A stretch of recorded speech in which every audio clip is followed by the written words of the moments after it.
Yo, what's going on? It's Mo Shotz, and we on the Black Couch with Dreamshot's visuals. All right, we got Mo Shotz on the black couch with us today. How you feeling? I'm feeling good, man. How you doing? I'm cool. Yeah, on God. For Yeah. sure. Let everybody know where you from. I'm from Cleveland, Ohio. Born and raised. And that's why I've been doing all this shit that I'm doing. And that's why I'm gonna take off with this shit, you feel me? How was your childhood coming up in Cleveland? My childhood was pretty cool. Like, I wasn't too much like in the streets or nothing like that. I say like up until high school, like I was in the books. I was in the books type nigga. That's basically what I was focused on. And then once I got into high school, I started playing football, little shit like that. I grew up with my mama. I mean, my father was in my life too and shit like that, but my mama was the one who took care of us and shit, you feel me? She was what held up me and my two brothers together type shit. I got more than two brothers. I got like 9 brothers, some shit like that, but that don't matter. But so I start doing this shit in high school. I ain't really know too much about it. Like, I was just taking everybody pictures on my phone and shit like that. And then that's where it all started for real. So coming up in Cleveland, I know you see a lot of crazy stuff. What you would say your like most life-changing experience was, most traumatizing experience? My most life-changing experience probably would be when one of my brothers got killed. Like, like it's different when it's somebody close to you, you feel me, than just hearing about it on Instagram or whatever the case may be. Like, when that shit happened, it was a life changer. Like, that really made me not want to be in the streets and shit like that, you feel me? Like, do something else in my life. So, was you close to this brother, or like he grew up in the house with you? This brother, he wasn't even my blood brother. My father was with his mom, and whatever the case may be. They had a baby together, but he grew up with us though, you feel me? And he was on his football shit too, like had scholarships, little shit like that. And then when that happened, it was just fucked up. Even though he wasn't my blood brother, that was my little brother, you feel me? What age would you say things start changing for you when you start getting into the camera life? I say I got into the camera shit probably when I was, I'm 22 right now, probably when I was like 18. That's when I really started taking it serious, at least. That's when I got my LLC and everything like that. So it was probably about 18. I started off doing photography. I always wanted to do videos though, but I started off with the photography so I could learn my camera and everything, learn the different ropes and shit like that. And I did that for, I say like 2.5 years. And then I just started dropping videos January. So from January up until now, I got probably about 16 videos out, something like that. And I'm trying to, keep pushing these videos and getting better at my craft, you feel me? For sure. What really inspired you to get behind the camera though? Like, what sparked your interest? So what made me start taking pictures and shit like that, like I said, like I was taking everybody pictures on my phone already, you feel me? And I knew I wasn't gonna be no rapper and shit like that in football. That's a long stretch. It ain't no long stretch, but only so many niggas get far with football, you feel me? You gotta be the best to do that type of shit. So I just stuck with the camera. Like, I knew I was good at taking motherfuckers pictures on my phone. I invested into a camera, and that shot my work up even further, you feel me? And it was over from there. Sure. So growing up, you had no interest in being a photographer. That just no, hell no. I didn't though. I actually didn't. My family had a family friend who into this type of shit, you feel me? And he used to invite me to come to his little shoots and shit like that, but I wasn't never behind the camera. Like, I used to always do like background shit, like carry all the bags and like stand behind the camera and hold the mic and shit like that. And it was cool. Like, I don't knock doing it, you feel me? You gotta learn some way, you gotta get into this shit some way, and that definitely helped me a lot. But me taking pictures in high school and shit off my phone is really what made me focus on doing this shit. For sure. Anybody told you like, bruh, you hard at that shit, do that? Or Yeah, shit, like, to this day, like, well, right now and back in the day, like, when I was first started doing this shit, like, motherfuckers always told me, people always told me I was hard, you feel me? And I try to make all of my shoots better than the last one, so they all gonna be hard for the most part, you feel me? Yeah, I get that a lot, though, like, a lot of motherfuckers tell me you hard and keep doing what you doing and keep pushing, you feel me? Keep getting better at what you got going on. For sure. So before you found the love of the camera and stuff and you was playing ball, what was you thinking you was gonna do? Like as far as playing football? Yeah, like as far as football, as far as career goes, like what you thought you was gonna be. Yeah, so like I said, like I ain't really think I was gonna get that far in football. I was cool, but I knew it was like hella niggas better than me, you feel me? So like unless I really was gonna work for that shit, then it was gonna be a small chance doing that. But my first dream career, I used to want to be a pilot in the Air Force. Like, that's really what I wanted to do, but that shit a lot of work too. Like, you gotta be a super smart ass nigga to do that type of shit. And like, that shit was just a lot of work. And I damn sure didn't want to go to the military at the same time, so I just couldn't do it. Then this shit came, fell in my hands. Well, not fell in my hands, but I found out what was going on with the cameras and shit like that, and I switched my whole little stilo up. So was it frustrating in the beginning when you got your first actual camera, you looking at it? I know it's like a lot of buttons on the cameras. Yeah, all that, so. Man, I ain't gonna lie, like, to this day, like, I still be confused about shit, though. Like, it's so much shit you gotta learn about it, but when I first got my camera, like, I didn't know nothing. Like, nothing. And then I hopped on YouTube, and like to this day I got a big ass notebook, and I just wrote hella notes on everything, like what ISO is, shutter speed, little shit like that. I write notes on different effects, how to do them bitches and shit like that. And it's so much other shit besides the actual camera, like on the computer end of the shit, you feel me, like on the editing side. So yeah, that shit a lot of work. In the beginning, I know you was like fighting a lot of adversity or whatnot, you feel me? Not getting clients and stuff. How did you deal with that? What like kept you going? Money wasn't flowing in from it.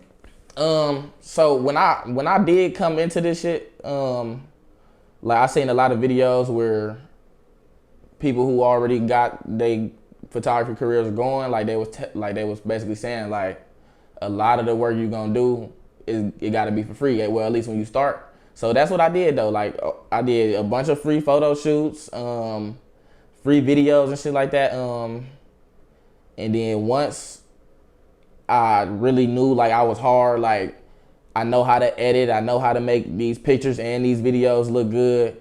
Like I stopped going for the free shit, you feel me? Like, and then once you establish like a portfolio and people can see your work, then you can really say you worth something. Like you can start charging people what you worth. And for the most part, they gonna pay it. And if they don't pay it, then that's not who you want to work with. You feel me?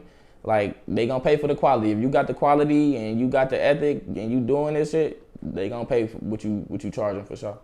For sure. So what's some motivational advice you got for the other photographers out there, upcoming photographers, that want to come as far as you came? All right, I got a few things. So the first thing, like I said, when you starting off, you're gonna have to do some free shoots. That's really the only way you're gonna build your portfolio. Like you can finesse your way through it, like try to charge somebody to do a shoot or whatever the case may be. But if you don't know what you're doing, and then you send them these bullshit ass pictures or videos or whatever the case may be, it's over with. Like they don't want to come back to you no more, whatever the case, whatever. And then my second thing of advice, I see a lot of the cameramen in the city, like the older ones, the young ones, they always stay the one cameraman team. Expand, get a team, a crew of people who trying to help you do this shit, like multiple cameramen, people who hold mics, lights, setup, everything. Like we want to build towards a production company, not just being the one man camera team. Like you ain't gonna get no money that way. Like when you got a big ass crew, that's where them big budget videos come in. That's where the money at. Who's some of the top camera people in the city that you're learning from right now, or all right, so at? on the video side, I say my favorite cameraman, it'll definitely be Chiefy. Chiefy hard as fuck. Dark visuals, I just got hip to him not too long ago, but he hard. He hard on the effects side and shit like that, and I see he working. Like he got some shit going on. Who else on the video side? Neo cool. Neo hard. Neo definitely hard. And on the camera side, the only motherfuckers who I really fuck with, I fuck with Jordan Cage. I fuck with Ghost. They work with Creative Cage Studios. And Brianna from Dreamshot Visual, she hard. And myself, like I said, like I feel like I'm on both of them categories. You feel me? Like, but it might be a biased thing. You feel me? Because I'm me, but I feel like I'm really that with it. You feel me? For sure. You gotta feel like that. Yeah, though. for sure. All right. What you would say like the best motivational advice given to you was from somebody else? The best motivational advice somebody gave me was probably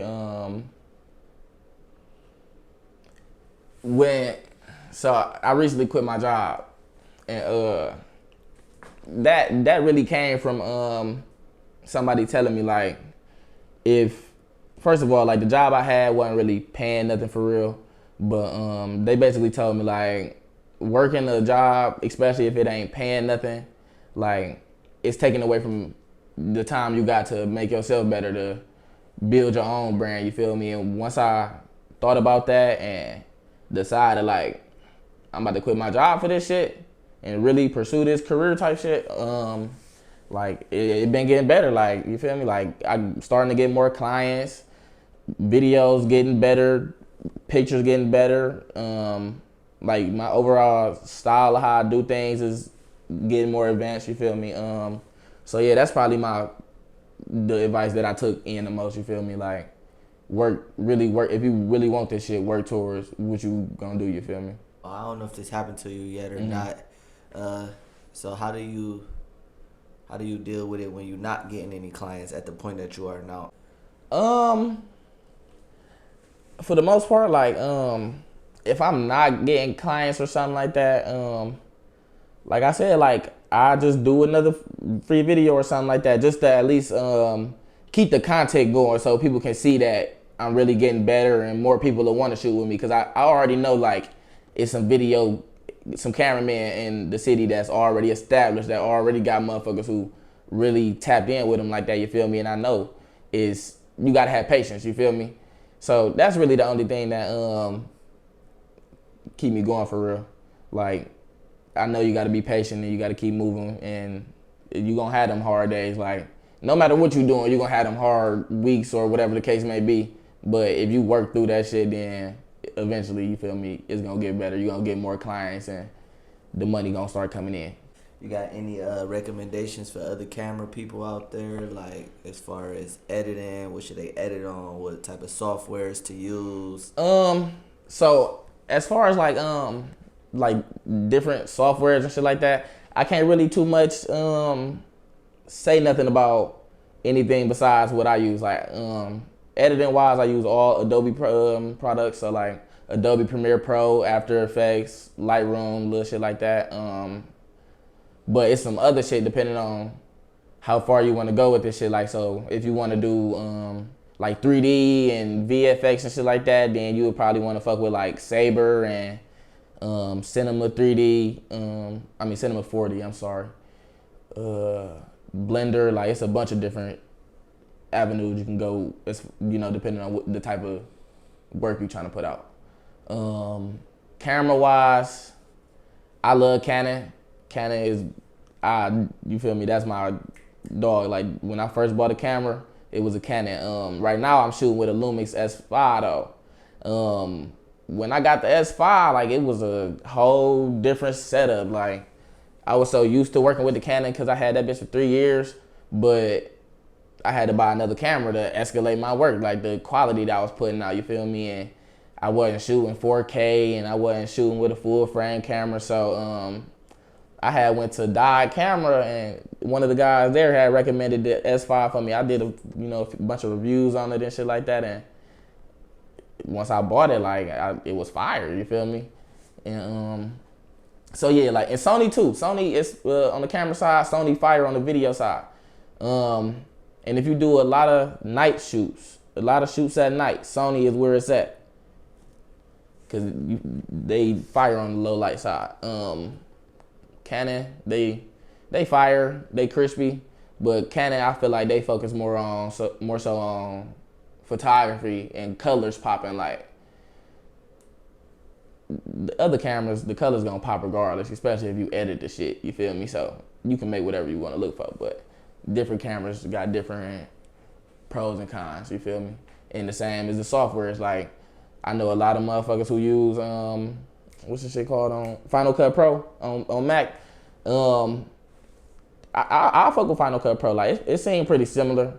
I just don't fuck with Mac. Right now at least. I got a little gaming laptop and shit. So, but yeah, that's pretty much my recommendations on the software and the camera equipment type shit. Oh wait, no, I lied. Lights. Get you some motherfucking lights. If you don't got lights, it ain't gonna look good regardless.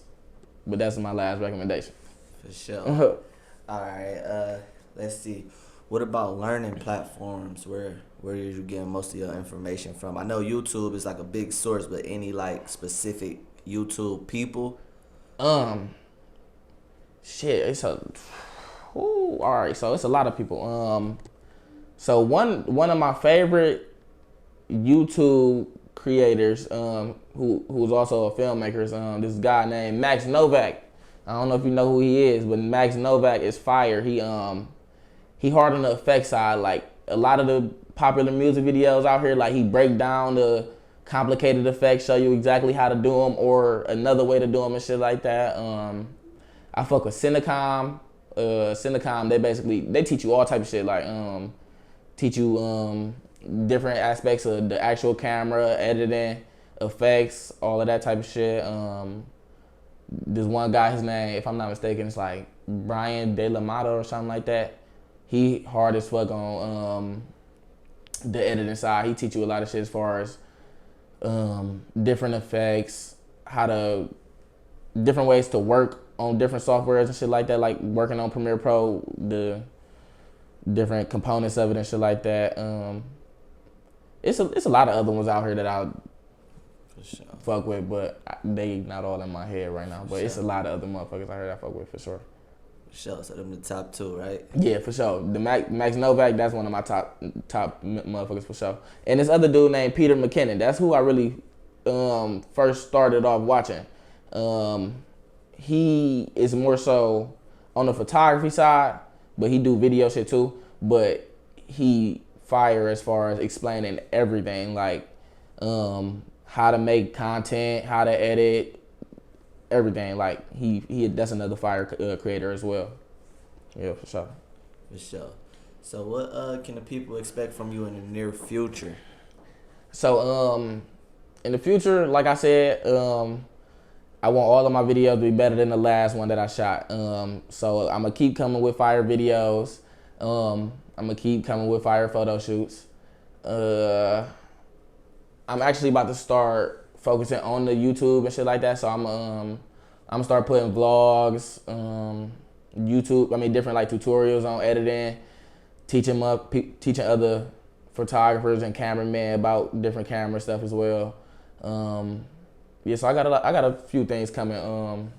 And another thing, I'm gonna start playing with the effects a little bit more for y'all, cause I know y'all like them effects. So I'm gonna get hard with the effects. Like with my shooting, like I like all my shit to be simple, not simple, but I feel like a lot of my stuff look good without effects and adding more to take away from what's really going on. You feel me? So I'm gonna get better with the effects for y'all. Like I'm already hard with it, but I see motherfuckers definitely like them effects and shit like that. So I'm gonna expand my horizon and start really branching out. All right. So with that being said, where can the people, the fans, the supporters, where can everybody find you? All right, so y'all can follow me on Instagram at Shotz with a Z at the end .prod. I'm also on Twitter. I don't really get on Twitter, but it's the same as my IG user without the period. And you can follow me on YouTube. Go subscribe to my YouTube channel at Shotz Productions. Like I said, I got a lot of new content coming for y'all, tutorials, vlogs, all type of shit. And I'm trying to work with a bunch of different people in the city. So if you're trying to get some work done, tap in with me.